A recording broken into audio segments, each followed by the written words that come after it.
정성산 TV를 애청해주고 계시는 대한민국 국민 여러분, 해외 동포 여러분, 탈북민 여러분들과 해외에 계시는 북한 동포 여러분 안녕하십니까?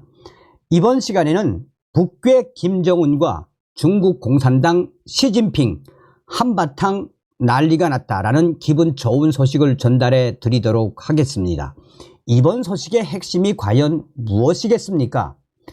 우리가 올해 왜 트럼프 대통령이 미국 대통령이 되어야 한다고 강조하는 그 이유가 무엇입니까? 트럼프 대통령 집권 시절에 미중 무역전쟁으로 중국 공산당을 얼마나 발칵 뒤집어 엎었었습니까? 당시에 중국 공산당 수많은 위엔화를 찍어낸 이후에 미국의 채권을 어마어마하게 사들였지요. 그리고 난 이후에 중국 공산당은 미국을 중국 공산당 소굴로 만들어 놓지 않았습니까? 트럼프 대통령은 중국 공산당은 화폐 조작국, 또한 전 세계의 기술을 훔치는 기술 도둑국, 위구르 신장, 인권 사각지대 국가, 또한 인도 태평양 전략으로 얼마나 중국 공산당을 압박을 했었습니까? 자, 지금 트럼프 대통령 중국 폭격, 미 공군 한반도로, 미 공화당 한국 전술 핵 무기와 관련된 발언들, 정성산TV 좋아요, 구독, 알림은 큰 힘이 되겠습니다. 후원해 주셔서 고맙습니다. 썸머리부터 보실까요? 자, 트럼프 북경 폭격 발언에 이어 미 공군 B-1B 전략 폭격기 한반도 전개.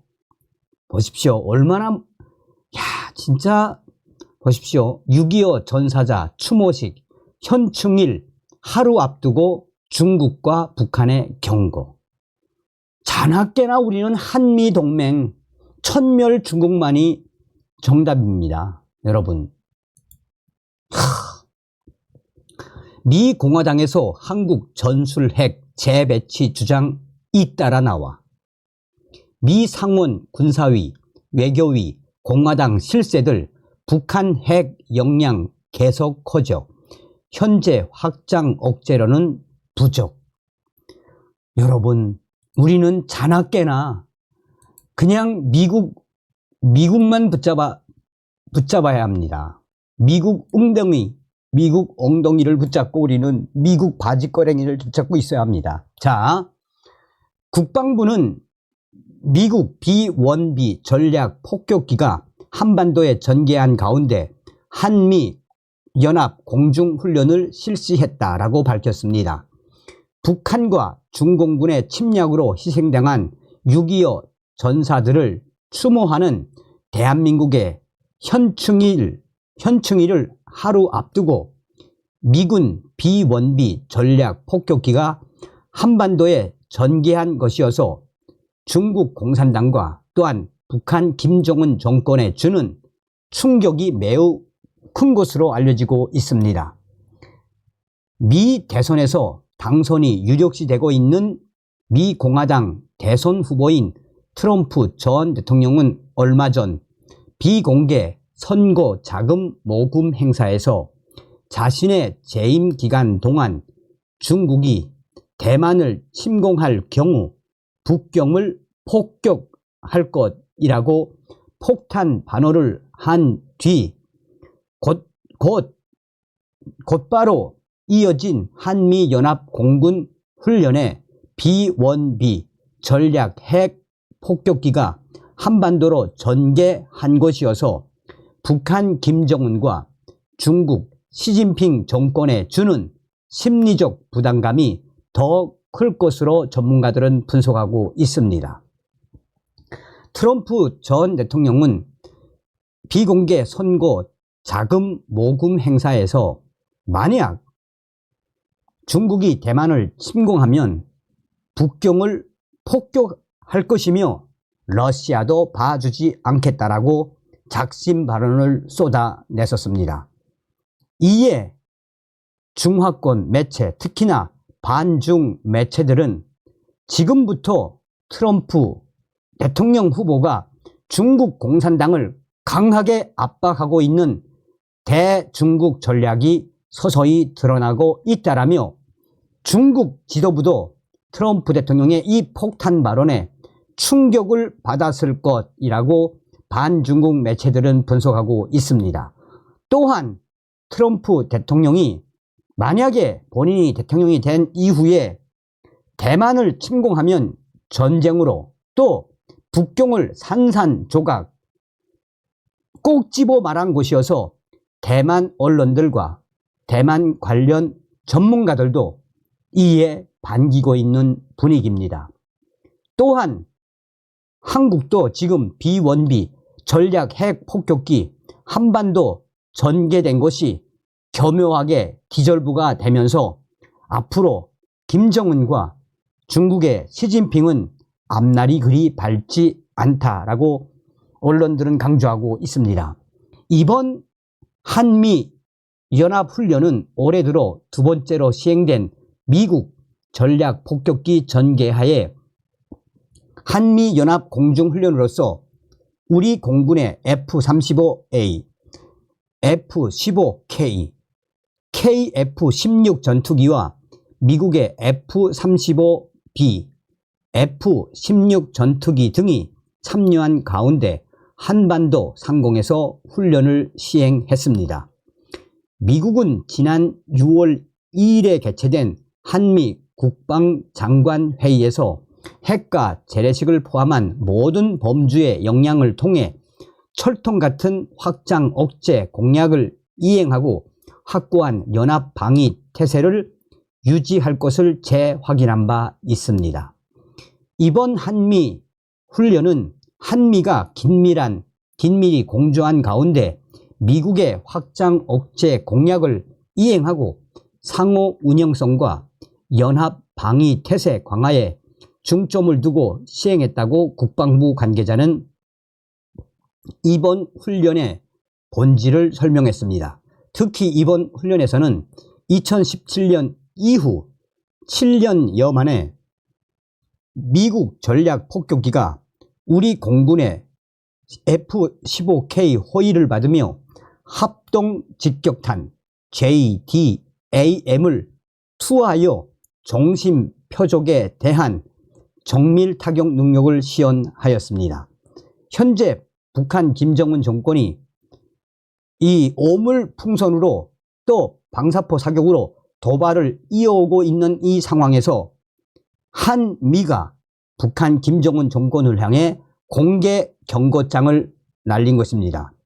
또한 우리 공군의 F-15K도 동시에 실사격을 실시하여 북한의 어떠한 도발에 대해서도 즉각적이고 강력하며 끝까지 응징할 수 있는 태세와 북한의 핵 미사일 위협에 억제 대응하기 위한 굳건한 한미연합 방위태세 능력을 보여주었습니다.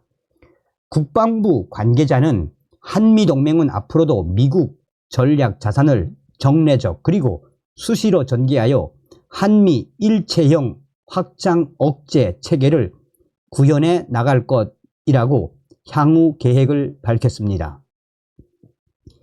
주한미군의 전력 변경, 한반도를 불침 항모로 육성, 중국 해군을 서해에서 격침, 한국형 스텔스기인 KF-21 40대가 2026년부터 전력화되어 강릉 공군기지에 배치될 경우 중국 공군은 한반도를 비롯한 북중국 지역에서 제공권을 완전히 상실하게 될 가능성이 높다고 전문가들은 전망하고 있습니다. 또 트럼프 진영의 핵심 인사들이 한국군의 독자적인 핵무장 혹은 주한미군의 전술핵을 한국군과 공유하는 방안을 언급하고 있는 가운데 비원비 전략 핵 폭격기가 한반도에 전개한 것이어서 불과 몇 년 후가 되면 미중 패권 전쟁이 한중 패권 전쟁으로 전환될 조짐을 보이고 있습니다. 해군 함정 건조 경쟁에서 현저하게 밀려나고 있는 미국은 한반도를 불침 항모로 만들어서 중국 해군이 제주도 밑으로 내려오지 못하도록 가두고 장거리 대함 미사일로 서해에서 모두 격침시키는 21세기 반하객진 전략을 연구하고 있는 것으로 알려지고 있습니다. 한국군은 이미 실전 배치한 사거리 300km급 지대함 초음속 미사일을 FA-50 경전투기 및 KF-21에 배치가 가능하도록 소형화 작업을 진행하고 있으며 몇 년 후가 되면 중국 해군 함정을 한국의 공군이 견제할 가능성이 높아지고 있습니다. 격변의 시대가 지금 흘러가고 있죠. 자, 한국의 전술 핵무기를 재배치해야 한다는 주장이 미국 공화당에서 나왔습니다. 북한이 핵무기와 탄도미사일을 계속 개발하고 도발을 일삼는 만큼 현재 미국이 한국에 제공하는 확장 억제로는 부족하고 새로운 옵션이 필요하다는 주장입니다. 미 상원 군사위원회 공화당 간사인 로저 워커 상원위원은 지난 29일 현지 시간으로 미국의 국방력을 강화하기 위해 국방 예산을 550억 달러 약 75조 원 증액하는 계획을 공개했습니다. 또한 북한의 계속되는 무기 개발을 지적하며 미국 전술 핵무기를 한반도에 재배치하고 한국과 북대서양 조약기구 나토처럼 핵무기를 공유하는 방안을 제안했습니다. 이어 미국이 핵 공유 협정과 전술핵 재배치 등 한반도에서 억제력을 강화할 수 있는 새로운 옵션을 모색해야 한다고 주장하고 2025년 회계년도 국방 수권 법안에 이런 내용을 반영하겠다라고 밝혔습니다. 미 상원 외교위원회의 공화당 간사인 짐 리시 위원도 지난 15일 군비 통제와 억제력의 미래 청문회에서 아시아에서 확장 억제가 특히 약하다고 평가한 이후 확장 억제를 강화할 방안으로 한국 전술핵 재배치를 제안했습니다. 리시 위원은 동아시아 동맹들은 중국과 러시아뿐만 아니라 다양한 핵무기 수백 개의 실전 배치를 진행 중인 북한을 우려하고 있다라며 우리는 동맹들을 안심시키기 위해 핵무기를 재배치하기 위한 옵션들을 모색해야 한다라며 이 사안을 논의하는 것을 금기시해서는 안 된다. 우리의 적들이 지켜보고 있다라고 주장했습니다. 워커와 리시 위원은 국방부와 국무부의 정책을 감독하고 예산을 편성하는 군사위원회와 외교위원회의 공화당 최고위 인사로 알려져 있습니다. 따라서 오는 11월 대선에서 공화당이 집권할 경우 이들의 주장이 현실화될 수 있습니다. 공화당 측이 북한의 핵 역량이 빠르게 커지고 있는 만큼 더 높은 수준의 확장 억제 방안이 필요하다고 판단한 것입니다. 한편 로저 워커 상원위원회 발언과 관련해 국회 국방위원장을 지낸 원유철 전 미래한국당 대표는 크게 환영한다는 뜻을 밝혔습니다. 그는 본인의 페이스북에서 워커 위원의 발언을 환영한다며 윤석열, 바이든 두 정상의 워싱턴 선언을 기초로 한미 간 핵 확장 억제 정책을 한미연합사가 핵을 공유하는 시스템으로 미국 국방 수권법에 반영하고 발전시켜 나가면 될 것이라고 했습니다. 오선을 지낸 원유철 전 대표는 위원 시절부터 대한민국의 자체 핵무장을 주장해온 인물입니다. 그는 억제력이 없는 평화가 얼마나 무력한지 대한민국 역사와 현재 벌어지는 전쟁에서 알 수 있다라며 미 군사위 상원위원회 제안은 한반도와 동북아의 핵 균형을 통한 평화 유지라는 공동선을 현실적으로 이루어내는 방안이라고 평가했습니다. 다음 시간에 뵙겠습니다. 멸공.